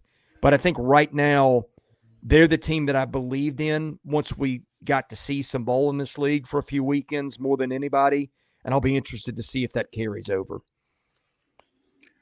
Chris Lee of Southeastern 16 joining us here on Main Street Sports today. Chris, going back to Missouri for just a second, this is Carrick Jackson's second season. Any chance that they get impatient with him and make a move, if by chance the worst case scenario plays out, which I think they finish against Mississippi State, and I had it pulled up. Texas A&M this weekend. Yeah. Yeah. I mean, it doesn't look like that one that Wade is talking about is necessarily out there. Yeah, a couple of weeks ago, their AD was at one of those fan caravans or something like that. I don't know exactly the event, but and he kind of got asked by somebody in the crowd, and somebody had a camera on, and I don't remember more or less, would you make a move with your baseball coach? And the answer was we haven't really given him the resources kind of answer, which tells me we're not going to do it. I mean, that's and right or wrong. And I think there's some truth to that, right? I mean, I think if you said who's got the fewest resources in SEC baseball of anybody, I don't think anybody would blink when answering Missouri. So that to me, I think was one thing that kind of told you where it's probably going. And I like Carrot Jackson. I've dealt with him a little bit. He's kind of a no-nonsense guy. I imagine he's not making a lot of excuses. But their talent is nowhere near the rest of the league. You got no home field advantage. It's cold. It's hard to recruit to.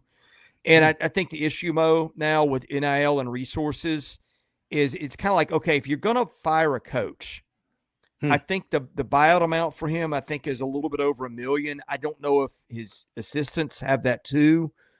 So then you're spending $1 million, plus on a sport that nobody really cares about right now to make a change. And then you've got to see if the next guy's any good, right? Well, maybe you take that money, you put it towards players. I don't know what the best solution is to me, but I've even heard people say, hey, just drop baseball.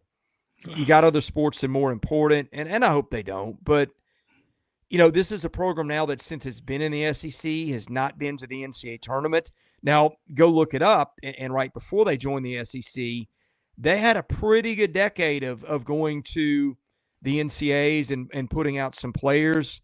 But to me, it doesn't feel like the mood is move on from Carrot Jackson at this point. Okay.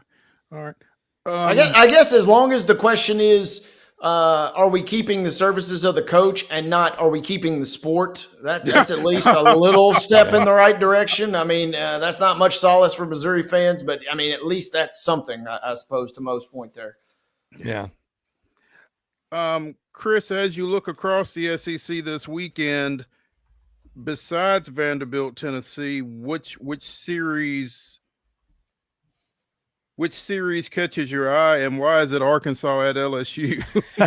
Well, why is it Arkansas at LSU is a great place to start, and might just happen to be where I was going to start anyway. That's one that's got big, I think, national seeding and conference implications. Arkansas has been tremendous, but it goes to LSU, which I think it makes it a little bit more interesting matchup in this case. Arkansas's pitching really got better last weekend. It's got talented arms. They pitched the best they pitched in a while. LSU's got some dudes on the mounds too. Cade Anderson has been awesome. He's maybe a top 10 pick in the draft coming up. You've got Anthony Einson, number 2, Mo. People actually throw complete games in college baseball still. Doesn't happen often, but he got one last weekend. So he's one to watch. And then the 3 spot, they've moved their closer Kason Evans, who's a stud, out of the back end of the bullpen into starting. And I didn't know how that would go. And first inning against Tennessee, he gives up 2 runs. And then he shuts Tennessee out the rest of the way, goes 6. I think followed up with a decent start last week. So now that takes a bite out of their bullpen where they've got a kid named Zach Cowan, who is a starter a year ago at Wofford, who I think threw about 110 innings, which is a lot. So he can go a long way too. He's that Swiss Army knife you've kind of got waiting. I think I want to see how do the rest of the guys pitch. Arkansas's lineup top to bottom is tough to pitch to. The Alloy brothers are great. I think having that in LSU is going to be just a phenomenal series to watch. What are your thoughts about Ole Miss, Mississippi State all of a sudden with Mississippi State kind of surging with Lamonis gone? Yeah, I mean, last week, I'll be honest, I did not see that coming. I thought you might get the the fired coach bounce that you get sometime. And I don't mean that as a knock at Chris Lamona. Sometimes that just happens. But I thought Kentucky was a horrible matchup for them because they bunt and run and all the stuff we talked about giving Tennessee trouble. State's really had some defensive issues. And I just thought, they're easy to steal on. Their bullpen's been rocky.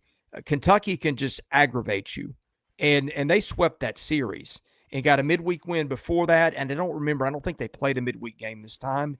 But that's a series where State, is clamoring to get in the tournament, I think would be in right now. If it loses a series, you do get Missouri next weekend, but is the committee going to look at it and say, well, hey, everybody's beating Missouri. We don't really count that.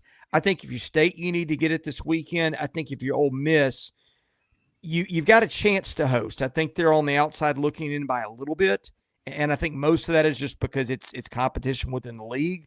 But you go to State and you take the series, and I think you move up the pecking order in that discussion. So to me, both teams have got a lot to play for there. Why is South Carolina so bad? Oh, man. I do wonder, and if you listen to our stuff, we've been talking about it for a while.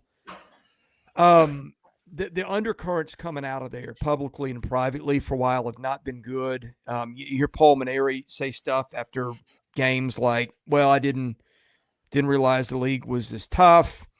Ooh. That's not really what fans want to hear at any point, certainly after a losing streak. Oh, yeah, I mean, there's a whole Google search to be had with some of that. But oh, God. Yeah, look, last weekend, here are the scores, okay? Let me pull them up. Excuse me. Florida beats them 9-5 on Friday, 22-3 on Saturday, and then I don't have Sundays in front of me again, but that one was lopsided too. And you just kind of wonder. Ethan Petrie's their best player. He said he's done for the year with an injury. I think they've got Eli Jersenbeck was their best starter before the year. He never threw a pitch this season. That really hurt them before they got started. But when you see a team down, 24-2 in the fifth inning last night, and that's your Friday night game or your Thursday night game where you have all your pitchers at your disposal, I think that might beg some questions after. And by the way, final game last weekend was 8-0, but I do think that maybe that begs some questions. And if you get another one of those tonight where it's run ruled, maybe we've got our answer. Although tonight I think Auburn throws Sam Dutton, who's their best starter. The fact that he didn't throw last night, I don't know that there's much that could make it worse, but that might. Yeah. Does Maneri bounce after 1 year? See, I don't know, because it's going to cost them, from what I have heard, I think $5.2 million is the buyout that's reported. I think you throw in their hitting and their pitching coach, and you add about another $2 to that, and that's unless he is fired with cause. So unless there's just some kind of meeting in the minds where he says, "Hey, look, this isn't for I didn't me." realize it was going to be this hard. Yeah, that's a lot of money for you to come up with. My heart's I don't know if something like that happens, or he just digs in and says, "Hey, I'd like my money," and then that creates a situation where, like Missouri, that you're like, "Hey, let's arm this guy with some money." But I mean, Paul Maneri, and look, I don't say this with any disrespect to Paul Maneri, right? Because he was at LSU, he won a national title. He had him in regionals most years. He did a great job at Notre Dame. I don't think baseball coaches suddenly get stupid, right? But you think about what happened since he got out of the game, and it's the onslaught of the portal, NIL, you name it, okay? It is a very different game than he coached most of his career. And I just wonder with the guy like that who's been out a while, and I don't know how many teams were. And also this too. Ray Tanner was the AD that hired him, who was the old baseball coach at Carolina. He stepped down a few months later. So now you're working for a new guy. I don't know if that meets in the middle somewhere and resolves it, which kind of to me feels like the right answer for everybody. But when that kind of money's involved, and here's another issue for them. I think they spend more money on women's basketball in the NIL space than maybe anybody. which probably hurts them a little bit. So, I think maybe there's some questions about how attractive is the job if you get rid of a guy after 1 year who just kind of, where things are not going well when it's a case of a guy who had one before. So I've got, at this point, I've probably got more questions than answers, but I do wonder if he's the right guy. Yeah. Okay. Chris Lee of Southeastern 16 joining us here on Main Street Sports today, presented by the Tennessee Orthopedic Alliance of Columbia. Chris, as always, we appreciate your insight and appreciate you spending some time with us, and we'll be catching up. Yeah, thank you. God bless you guys, and have a great weekend. You too, man. We'll talk. Thanks. Let's take a quick break. Let's get to the final segment of the weekend warm-up edition of Main Street Sports today, presented by TOA of Columbia. We'll be right back.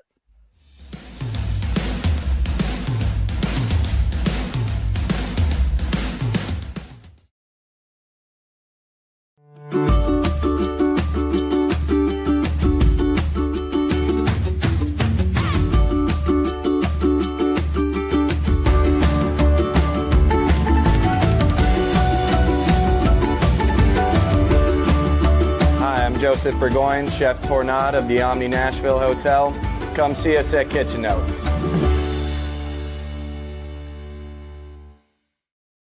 At Delta Dental of Tennessee, we know our success begins and ends with providing superior quality service, and that includes serving those who need it most. This year, we're celebrating 25 years of giving back to the community we call home. Delta Dental, along with our Smile 180 Foundation, supports Tennessee's dental colleges and oral health education, children's hospitals, free and reduced cost dental clinics, and other like-minded charities. Here's to the next 25 plus years of ensuring healthy smiles.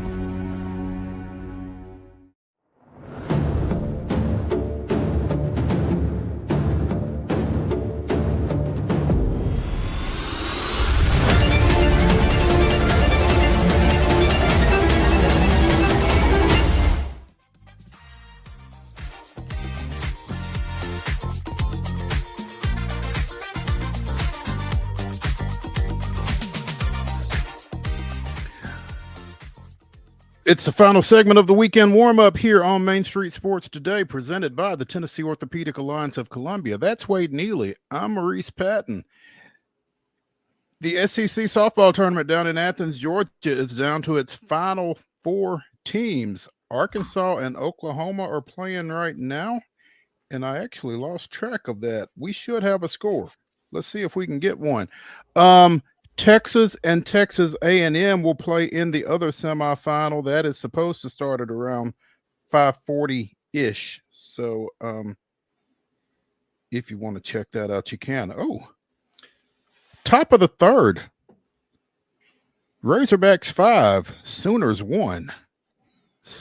Upset alert for the top seed, multiple-time defending national champion Sooners there in Athens. So we'll be keeping an eye on that. But the championship, big 8 battle almost practically, right? Or yeah, no doubt. Thereabouts, roughly. Yeah, that's old school. Hey, by the way, I had no way to sneak this in when Chris was on, but I do just want to quickly give one tiny quick shout out. We were talking about bad teams and we were talking about blowouts and whether or not coaches should be fired. All I want to just quickly mention is Michigan played Ohio State in baseball last weekend. Your scores were 13-3, 11-4, and 23-1 as the Wolverines sweep the Buckeyes. Yeah, they're in last place. They obliterated them, didn't they? Yeah, they're in last place in the Big Ten. Michigan's, pretty solid. Probably going to go to the tournament. Not great, but just felt compelled to just point that out, put that out in the universe. So, well, I mean, probably in a similar manner to what Chris was saying regarding South Carolina and how they're allocating their NIL money. Yeah, I'm sure there's not a whole lot of baseball money for Ohio. We can have a decently competitive entire baseball team, or we could spend all that money on a backup safety. How do you want to do it? I feel like they're comfortable with their offensive guard. Yep. I think they're comfortable, but I just wanted to point that out. SEC softball championship will be at 4:00 tomorrow down in Athens. A lot going on tomorrow at 7:30 over at Geodis. The Charlotte Football Club comes to town, taking on NSC in the second of 4 straight Geodis appearances for the boys in gold. So I think they've got another midweek matchup this coming week, and then another one on the weekend to wrap that up. So a lot of opportunities to get out and see NSC here over the next little bit. Hopefully the weather will cooperate. Yeah, it should be a fun little matchup. Nice string of games at home. You're right. You got Charlotte, got the Red Bulls, you got DC United. Hopefully get 3 wins. 9 points would be nice for the boys. Yeah. The Cats are scheduled to play at Albany tomorrow night in Arena Football League 1 play. The Cats have won their last 3. They are 3-2 on the season. Albany is 7-0, Included in that 7 is a 42-34 win here at Municipal Auditorium against the Cats back in late March. So the Cats looking for some get back as they go to Albany tomorrow night. That's a 6:00 Central Time kickoff. You also got UFL action. Week 7 has the DC Defenders going to San Antonio tonight. Tomorrow you've got Michigan at Arlington. And then your Sunday Mother's Day doubleheader is Houston at Birmingham and the Battlehawks of St. Louis at, Simmons Bank Liberty Stadium against the Memphis Showboats. So Memphis trying to pick up their second win of the season in this one. They've not been great this year. Great color scheme, great unis, not a great team. 1-5 at this point with a league low. I'm sorry, that's not right. They've scored 94 points, which isn't a league low. That dubious distinction goes to the San Antonio Brahmas with 71 points through 6 games. So, but yeah, Woof. Exactly. Neither Memphis nor San Antonio an offensive juggernaut there. So, again, Memphis trying to pick up its second win of the season in the final game of the week this week when St. Louis comes to town. That's 4-2 St. Louis, by the way. So keep an eye out on that. And finally, we got NASCAR action. The Cup Series goes to Kansas. That is a 2:00 start on Sunday as Joey Logano tries to go for a second straight win after his victory out at Texas this past weekend. Wade, you mentioned the Savannah Bananas. They're playing at Nissan Stadium this weekend. Are you going to be able to sneak in there or what? Not working this one this week. Big weekend in Pulaski. We got the I should know this off the top of my head, but I think it's the 15th annual Trent Holt 5K, which is a huge community event. Takes place second weekend in May every year. Looking forward to jogging that one with the wife and some family and friends. But then tomorrow night we have our big Boys and Girls Club Gala here in town to kind of celebrate all the successes of all of our bright folks in the community here. So kind of a big weekend in Pulaski. Wish I was going to be checking out the Savannah Bananas, and you were right. Tickets, if you don't have one, good luck. It feels like that is for as many high-profile events as Nissan brings in, it feels like this one was almost sold out from the jump. Well, and that's a tribute to the Bananas and their nationwide, perhaps even international fan base there. Those tickets don't stay out there very long once they go. Doesn't seem like it. Yeah, but it's hard to believe, going back to your Trent Holt run, it's hard to believe it's been 15 years. I remember that situation, and it's great that the community is continuing to honor him in that manner. So it's really fantastic stuff. I want to say 13 or 15. Big event. It'll be a lot of fun. Yes, it is going to be the 15th annual, so looking forward to that. And much like you, we'll all be scoreboard watching over the weekend, keeping tabs on everything. Absolutely. We will get back to y'all Monday at 2:00 here on Main Street Sports Today, presented by the Tennessee Orthopedic Alliance of Columbia. Have a great weekend.